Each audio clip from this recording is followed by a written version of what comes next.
ऐसा ये दिव्य ग्रंथ श्रीमद् भागवत महापुराण। इसका नाम भागवत क्यों है? तो भगवत शब्द से भागवत शब्द बना है।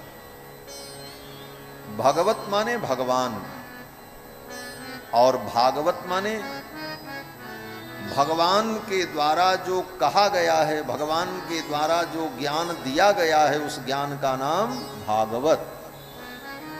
भगवता प्रोक्तम भागवतम। बोले ये ज्ञान भगवान ने दिया है। सबसे पहले भागवत का उपदेश, इस दिव्य ज्ञान का उपदेश भगवान ने ब्रह्मा जी को दिया। ब्रह्मा जी ने नारद जी को दिया। नारद जी ने ये ज्ञान व्यास जी को दिया और व्यास जी ने ये ज्ञान सुखदेव जी को दिया और सुखदेव जी ने गंगा के तट पर महाराज परीक्षित को ये कथा सुनाई। प्रारंभ कहां से हुआ? बोले भगवान से। भगवता प्रोक्तम। तो किसी ने कहा कि भगवान के द्वारा कहा गया इसीलिए इसका नाम भागवत।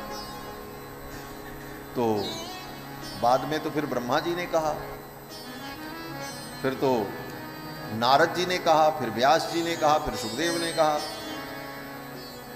तो भगवान ने जो कहा था वही भागवत हुई। उसके बाद तो लोगों ने कहा, तो कहते नहीं।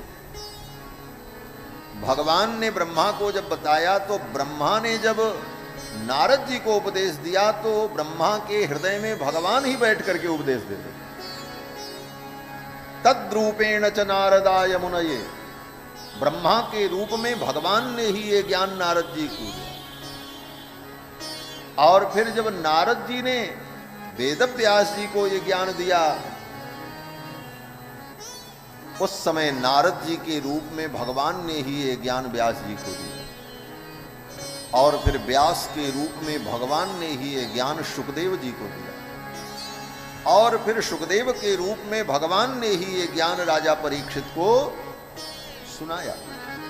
तो भागवत की ये महत्ता है कि भागवत की कथा जब श्रवण करे तो ये भावना करनी चाहिए कि जहां से हमें प्राप्त हो रहा है वहां हृदय में बैठकर भगवान ही ये ज्ञान प्रेषित कर रहे हैं। तब ये भागवत है। भगवता प्रोक्तम भागवतम।